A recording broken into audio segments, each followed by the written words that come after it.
but generally you are disappointed.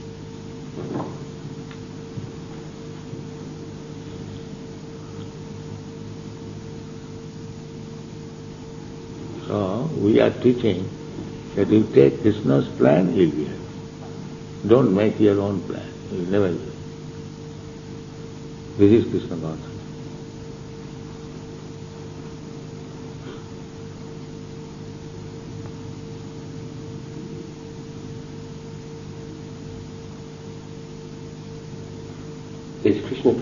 The Krishna movement, is it still growing? Is the Krishna movement still growing? What do you think? In numbers? Yeah, I think yes, but I don't know. Yes. It must grow. If it is good, there must be customer. And if it is bad, it is cheating, there may be some customer for some time, then it will be finished. That is the test of reality and false things. You can cheat persons with false things for some time. But if your commodity is right, I think customer will increase. It's a fact. The more people will appreciate, oh, here is a nice commodity, purchase it.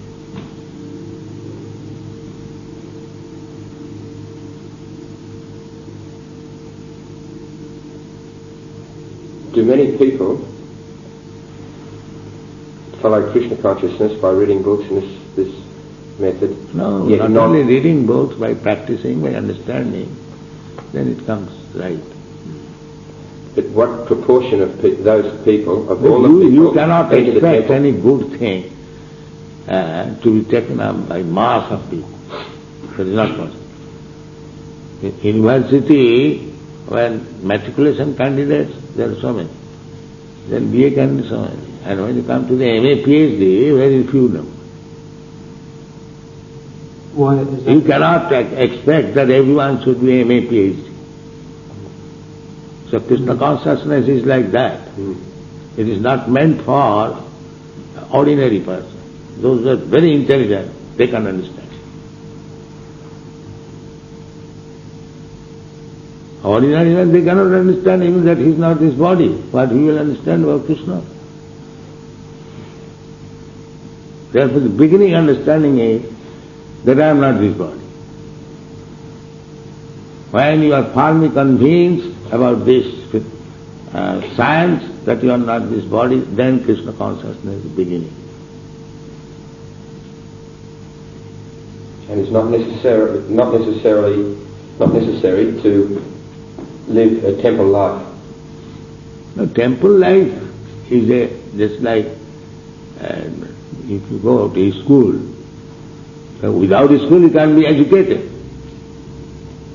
It is not that unless you go to school you cannot be educated. But if you go to school you get greater facilities. And that is the way. Just like in our country, Rabindranath Tagore, he never went to school. You have heard the name of Rabindranath Tagore? Rabindranath Tagore. Tagore. Famous Indian poet. So, he never went to school, but Oxford University gave him PhD. That does not mean that I shall also receive PhD like Rabindranath. I shall not go to school. The general method is one must go to the school. Exceptional cases that without going to school one can become PhD. But we should not imitate them. That Rabindranath Tagore got PhD without going to school, I shall sit down.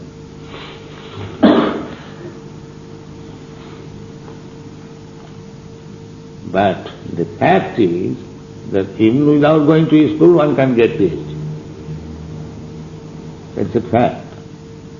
But that is not the method.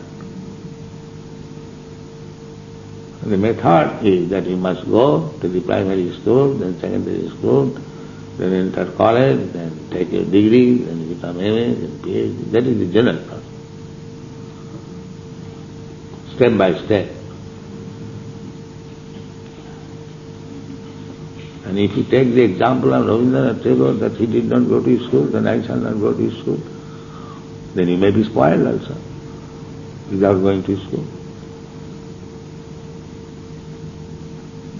That is the generally the case. How did you find the transition, or how did it affect you, the transition from leading a life in the business world to So not the business world is not bad. Why do you think that because I was a businessman, therefore I could not be? No, I just want to know how you found the transition. No, this is our regulative principle. That first of all you be trained up as brahmachari, then you be entered into family life, then you retire from family life, then you become a sannyasi. This is a general procedure. Not that you shall stick to one position. So, a businessman does not mean he is fallen man. He can become first class Krishna conscious. And still be a businessman? Or? Oh yes, why not? Just like Arjuna, he is a military man. That is also another business. He is a military man. You have to fight. Similarly, businessmen have to make trade. So this is different grades of livelihood. That Krishna consciousness does not depend on this life or that life. Everyone can become. They know Viswava. Yeah, I understand. Everyone can become. It is a question to understand that I am not this body. That is the beginning. The businessman can try to understand, a lawyer can try to understand, or a philosopher can try to understand. Everyone can do it.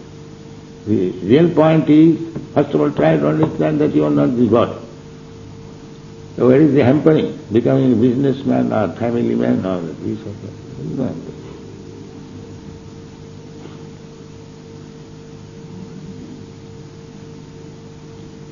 We are trained up from the very beginning of our life by our parents. We got the opportunity. And a businessman, no businessman, it doesn't matter. Ahituki apratihata jayatma samprasidati sabi pungsang karura. Find out this word. Ahituki apratihata. Krishna consciousness is unhampered by anything material. It does not mean that because you are a businessman you cannot be Krishna conscious. No. That is, you may be whatever you are, but you can become Krishna conscious at the same time.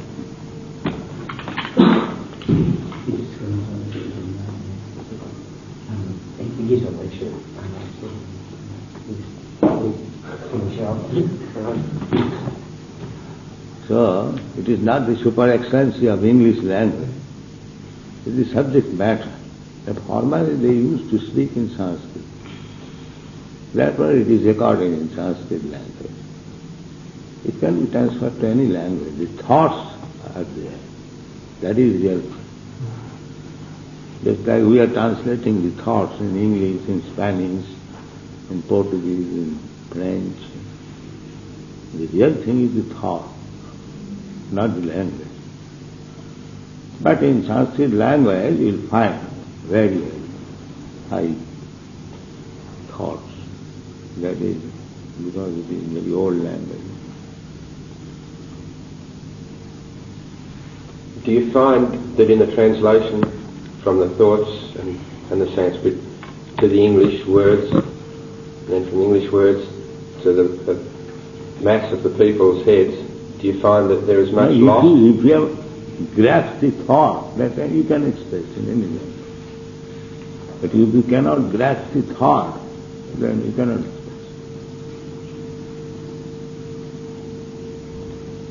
So, our translation is that we have received the thoughts as it is by the parampara system. Therefore it is presented so nicely and people like it.